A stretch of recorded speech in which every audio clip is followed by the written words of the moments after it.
오늘 소개하는 영상 내용은 지난 9월 인천의 모 아파트 단지 안에서 촬영된 미상의 비행물체 제보 영상과 관련하여 센터가 현장 조사와 영상 분석한 잠정 결론을 공개하는 내용이 되겠습니다. 지난 10월 8일 인천의 모 아파트 단지에 거주하시는 한 제보자로부터 본인이 촬영한 비행물체가 UFO가 아닌지 확인하고자 분석을 요청드린다고 센터에 메일로 알려왔습니다. 제보자는 미상의 물체를 목격하고 촬영할 당시 상황을 적은 메일을 다음과 같이 전해왔습니다. 지난 9월 22일 오후 7시 6분경이었습니다. 당시 해가 저문 무렵이었고 저는 잠깐 담배를 피우려 집 밖으로 나와 아파트 주차장 쪽을 향해 걸어갔습니다. 담배를 켜고 유튜브를 검색하려 핸드폰을 만지작하다 뭔가 느낌이 이상하여 하늘을 쳐다보게 되었습니다. 그런데 하늘에 반짝이는 은백색 물체가 떠 있는 것을 바로 발견했습니다. 저속으로 비행하면서 아파트 위쪽 상공으로 날아가는 상황이었습니다. 당연히 항공기나 헬리콥터는 아닌 걸 알았고 그래서 영상을 바로 찍게 되었습니다. 물체가 날 때 아무런 소음도 들리지 않았습니다. 의심해 볼 만한 것은 오물풍선인데 날아가는 방향도 이상하고 저렇게 밝게 빛나진 않을 거로 생각해서 제보하게 되었습니다. 라고 보내왔습니다.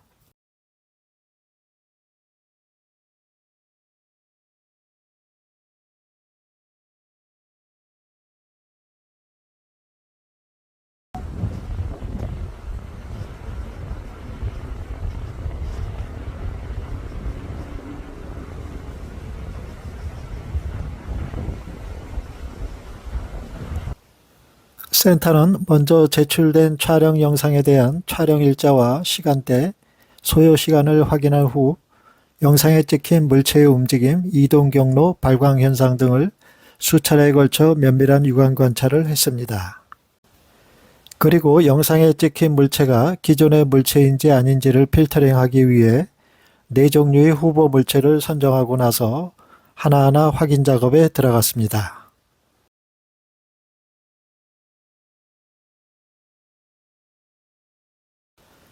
첫 번째 후보 물체는 풍선일 가능성입니다. 센터는 물체에서 나타난 외관 특징이 둥글며 거의 등속도의 비행과 줄곧 같은 방향으로 향해 날아가는 것을 보면서 1차 풍선일 가능성은 없는가를 타진했습니다.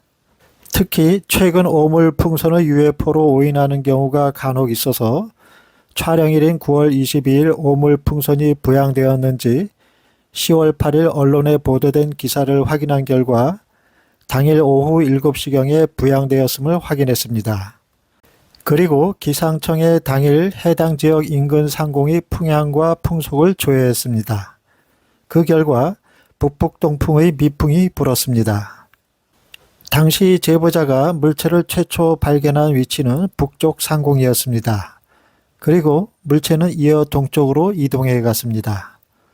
센터는 또 아파트 단지 내에 오물풍선이 당일 낙하한 적이 있었는가를 확인하기 위해 관리사무소에 문의한 결과 없었음을 확인받았습니다. 두 번째 후보 물체는 인공위성일 가능성입니다. 센터는 해당 물체가 인공위성일 가능성도 타진했습니다. 인공위성 중 육안 관찰이 쉬운 국제우주정거장이 당일 해당 시각대에 볼 수 있는 조건이었는지 사이트를 통해 확인하고 천문 관측대에도 문의한 결과 육안 관찰이 불가한 것으로 최종 확인되었습니다. 세 번째 후보 물체는 비행기일 가능성입니다. 항공기일 가능성도 확인하기 위해 해당 방향은 비행기가 날지 않는 것으로 확인되었습니다. 여객기의 경우 저녁 시간대에는 항공기의 위치를 표시하기 위한 양쪽 날개 끝에 내비게이션 라이트가 있고 흰색의 충돌 방지 등이 있습니다. 따라서 육안 관찰되는 항공기라면 당연히 주기적으로 전멸하는 식별 등을 보고 항공기임을 알 수 있습니다. 여객기에는 전방을 비추는 강력한 랜딩 라이트가 부착되어 있어 이 불빛을 보고 UFO로 오인하는 경우가 있습니다. 만약 항공기가 촬영자의 위치 쪽을 향해 정면으로 날아오는 상황이라면 랜딩 라이트가 보여야 하며 광원의 크기도 점점 커져 보여야만 합니다. 반면 정면이 아닌 관찰자 위치에서 측면 비행으로 날아가는 상황이라면 당연히 충돌 방지 등과 내비게이션 라이트의 전멸 현상을 볼 수 있어야만 합니다. 촬영자는 물체가 날 때 어떠한 소음도 없었고 불빛이 전멸하는 현상도 볼 수 없었다고 말했습니다. 네 번째 후보 물체는 드론일 가능성입니다. 센터는 해당 물체가 적어도 상공을 비행하는 장면에서 드론일 가능성 유무도 점검했습니다.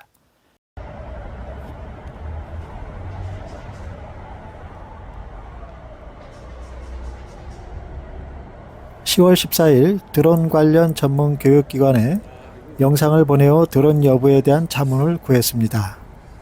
드론 관계자들은 영상에 찍힌 물체가 드론이라고 확정 지을 수 있는 판단 근거를 찾을 수 없다는 견해를 센터 메일로 보내왔습니다.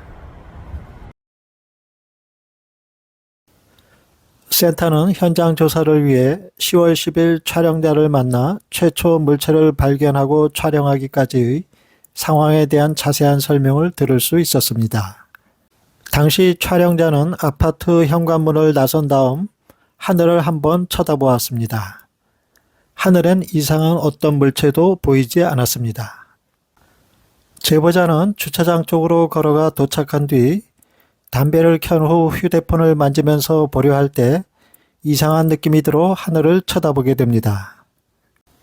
그러자 매우 밝은 흰색의 둥근 물체가 아파트 상공 위 높이 떠 있는 것을 발견하게 됩니다. 그는 일반적인 물체가 아닌 것 같다는 생각이 퍼뜩 들면서 휴대폰 카메라로 찍기 시작했습니다. 물체를 촬영할 당시 상황에 대한 제보자의 인터뷰 내용을 잠시 들어보시겠습니다.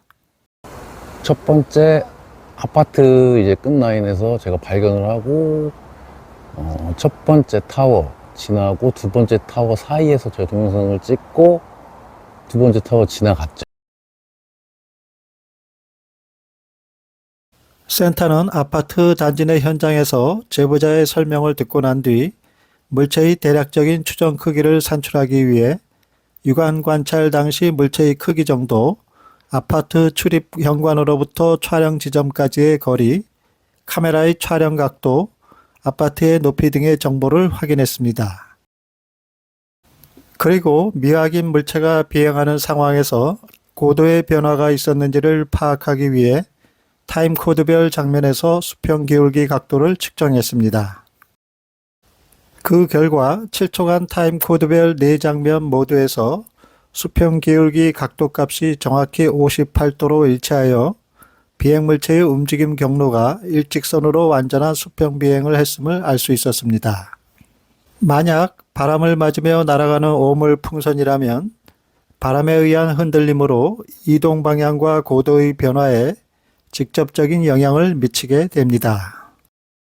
더욱이 풍선에 매달린 오물 덩어리 무게로 풍선은 중력에 의해 서서히 낙하하게 되며 12초간 완전한 수평 이동이란 불가능합니다.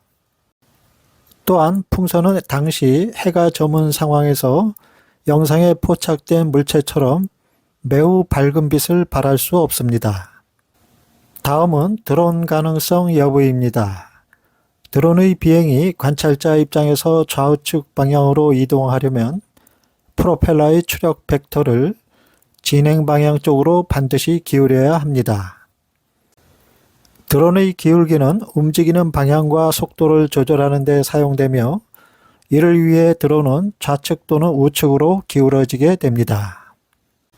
드론이 우측으로 수평 이동할 때 완벽하게 일직선으로 수평을 유지하는 것은 이론적으로 가능하지만 현실적으로는 외부 환경, 센서 오차, 모터 성능 제어 시스템 등 다양한 요인으로 인해 완벽한 정밀성을 갖는 일직선 유지는 어렵습니다. 사진 이미지에서 보는 것처럼 야간에 비행할 때는 드론의 위치 식별과 추락 사고를 방지하기 위해 라이트를 반드시 켜야 합니다.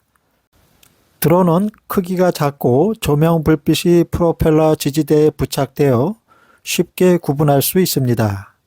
따라서 해당 물체는 드론 또는 오물 풍선으로 결정을 내릴 만한 확고한 단서가 보이지 않습니다. 참고로 센터는 드론 비행 금지 구역인 해당 지역에서 해당 일시에 드론 비행 승인을 받은 것이 있는지 확인하기 위해 김포항공관리사무소에 조회를 한 결과 당일에 아무런 승인 요청이 없었음을 확인했습니다.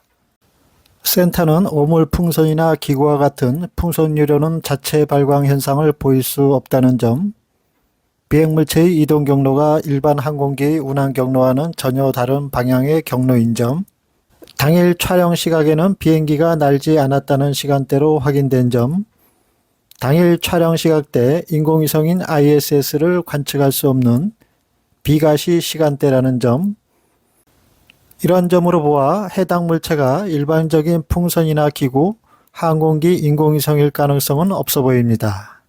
만약 물체가 아파트 라인에서 최근접하여 날아가는 상황이라면 드론일 가능성을 검토해야 하나 해당 지역이 드론 비행 금지 구역에 포함되어 드론을 띄우기 전 반드시 승인을 받아야 하며 일몰 후부터 일출 전까지는 원칙적으로 야간 비행을 할 수 없다는 점입니다. 해당 비행 물체는 드론 자체에 부착된 식별 라이트에 의한 조명 불빛과는 전혀 다른 물체 전체를 에워싼 자체의 발광 현상을 보이며 광원의 밝기가 기존의 물체보다 현저하게 밝고 일직선의 비행 궤도를 줄곧 유지하고 있음을 알 수 있습니다.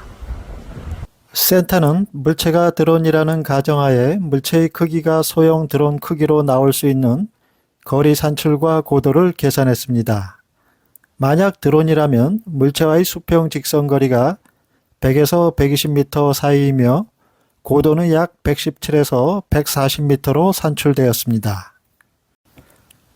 참고로 거리가 200m일 경우에는 물체의 추정 크기는 60cm로 일반 드론의 크기를 훨씬 상회하는 크기입니다.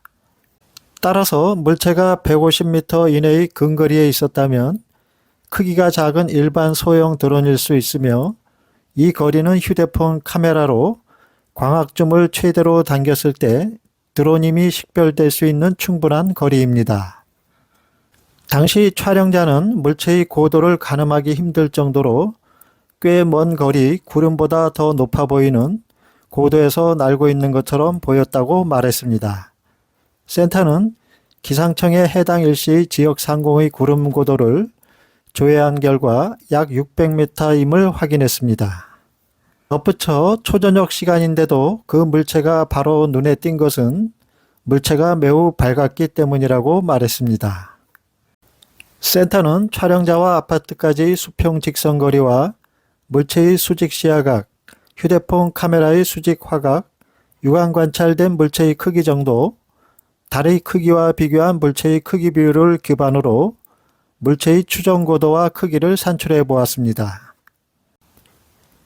그 결과 촬영자로부터 물체의 거리가 500m일 때 물체의 고도는 585m, 물체의 크기는 1.6m가 되며 1km일 때는 고도 1.1km에 크기는 3m가 되고 2km일 때는 고도 2.3km에 크기는 6.1m가 되며 3km일 때는 고도 3.5km에 크기는 9.4m로 나왔습니다.